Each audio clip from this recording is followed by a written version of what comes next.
Hello lovely viewers, আসসালামু আলাইকুম। এটা কিচেন চ্যানেলে আজকে আরও একটি নতুন রেসিপি দেখার জন্য সবাইকে ওয়েলকাম জানাচ্ছি।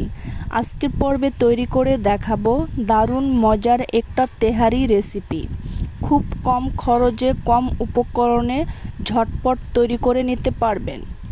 আমি প্রথমে এখানে চাউল ঝেড়ে খুদ বের করে নিচ্ছি। তাহলে চলুন রেসিপিটি দেখে নিচ্ছি। আমি এখানে ছোট সাইজের আলু খোসা ছাড়িয়ে ভালো করে ধুয়ে নিয়েছি।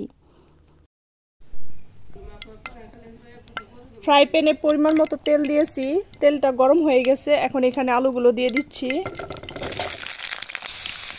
এখন এই আলুগুলো লাল লাল করে ভেজে নেব।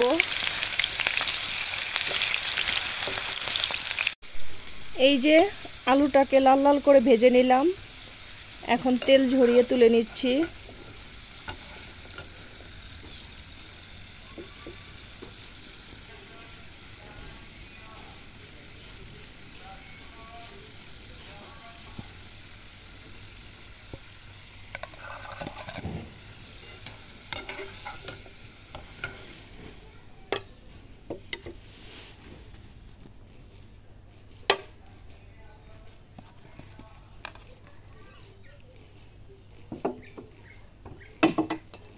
এই তো আলুগুলো সব তুলে নিয়েছি।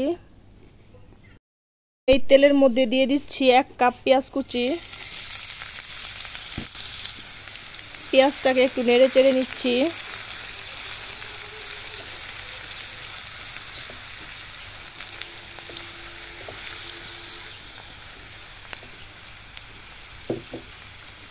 এখন এখানে দিয়ে দিচ্ছি 2টো তেজপাতা দিয়ে দিলাম মাঝখান থেকে চিড়ে, 3 টুকরো দারচিনি আর 3টি এলাচ থেতো করে নিয়েছি। এখন আবারও নেড়ে চেড়ে নিচ্ছি।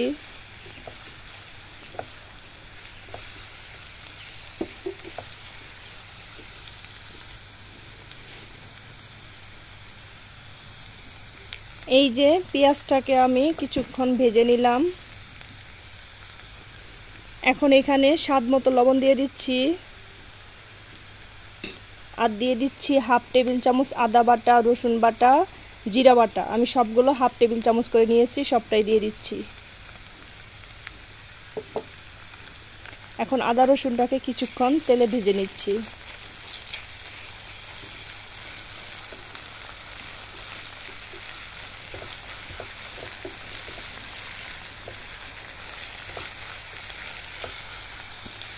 আদা রসুনটাকে কিছুক্ষণ ভেজে নিলাম। এখন এখানে দিয়ে দিচ্ছি 1 চা চামচ মরিচের গুঁড়ো, 1/2 চা চামচ সাদা গোলমরিচের গুঁড়ো। ভালো করে নেড়ে চেড়ে মিশিয়ে নিচ্ছি।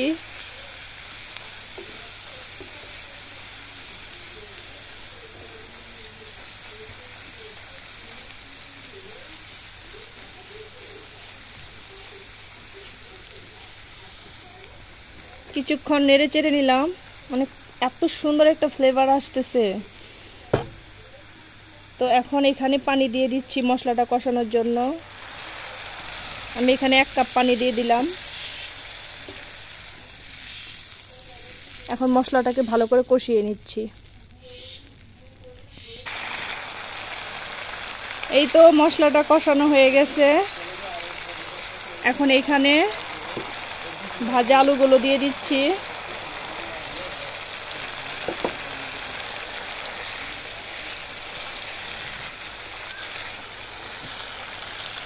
এখন এখানে পানি দিয়ে দিচ্ছি।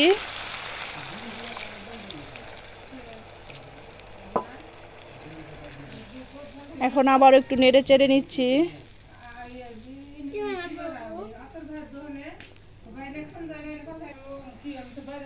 এখন ঢাকনা দিয়ে ঢেকে কিছুক্ষণ কষিয়ে নেব। এর মধ্যে কয়েকবার ঢাকনা তুলে আবার নেড়ে চেড়ে দেব।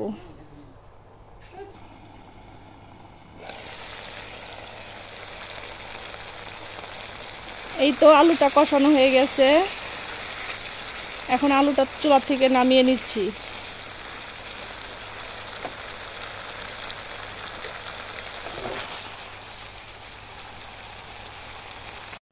আমি এখানে 2 কাপ পোলাও চাউলের খুদ নিয়ে নিচ্ছি। এখন এখানে পানি দিয়ে খুদটাকে ভালো করে ধুয়ে পানি ঝরিয়ে নিচ্ছি। চুলায় অন্য একটি প্যান বসিয়েছি। এখন এইখানে অল্প করে তেল দিয়ে দিচ্ছি। প্রথমে দিয়ে দিচ্ছি 2টি তেজপাতা, 2 টুকরো দারচিনি, 1টি এলাচ থেতো করে নিয়েছি। এখন একটু নেড়েচেড়ে নিচ্ছি।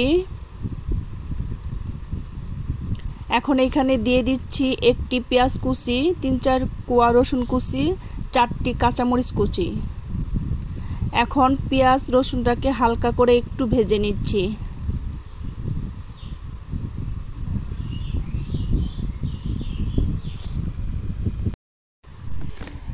এখন এখানে পোলাও চাউলের খুদ দিয়ে দিচ্ছি। আমি খুদটাকে পানি ঝরিয়ে নিয়েছি। এখন ভালো করে নেড়ে চেড়ে 5 মিনিট খুদটাকে ভেজে নিচ্ছি।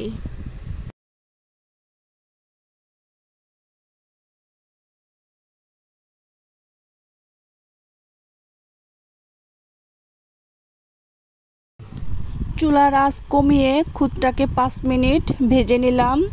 এখন এখানে পানি দিয়ে দেব। আমি এখানে 2 কাপ পোলাও চাউলের খুদ নিয়েছি।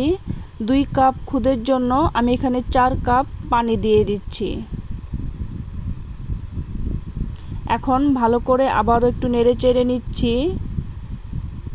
এখন শুধু খুদের জন্য সামান্য পরিমাণ লবণ দিয়ে দিচ্ছি, যেহেতু শুরুতে আলুতে লবণ দিয়েছি। এখন আবারও ভালো করে নেড়ে চেড়ে নিচ্ছি। ভালো করে নেড়ে চেড়ে নিলাম। এখন ঢাকনা দিয়ে ঢেকে রান্না করব পানি শুকিয়ে যাওয়া পর্যন্ত। এই তো খুদের পানিটা টেনে নিয়েছে।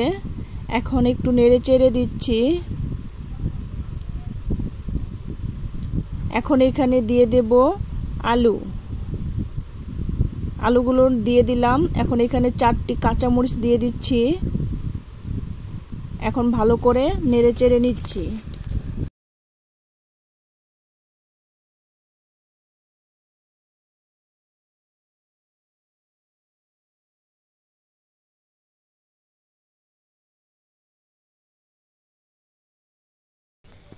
এখন ঢাকনা দিয়ে ঢেকে চুলার আঁচটা কমিয়ে 20 মিনিট দমে রেখে দেব। এর মধ্যে কয়েকবার নেড়ে চেড়ে দেব। ফিরে এলাম 20 মিনিট পর। আমি অফ ক্যামেরায় 2 বার নেড়ে চেড়ে দিয়েছি। এখন আবারও একটু নেড়ে চেড়ে নিচ্ছি। এখন দেখে একটু নরম মনে হলেও ঠান্ডা হওয়ার পর এটা অনেকটাই ঝরঝরে হয়ে যাবে। তো এখন চুলার থেকে নামিয়ে আপনাদেরকে পরিবেশন করে দেখাচ্ছি। তৈরি হয়ে গেল আলুর তেহারি। মাংস ছাড়া শুধু আলুর তেহারি। বাসায় একবার হলো ট্রাই করবেন। রেসিপিটি ভালো লাগলে লাইক, কমেন্ট, শেয়ার করবেন। আমার চ্যানেলটিকে সাবস্ক্রাইব করার অনুরোধ রইল। ধন্যবাদ সবাইকে এতক্ষণ আমার ভিডিওটি দেখার জন্য। আজকের মতো এখানেই বিদায় নিচ্ছি। আল্লাহ হাফেজ।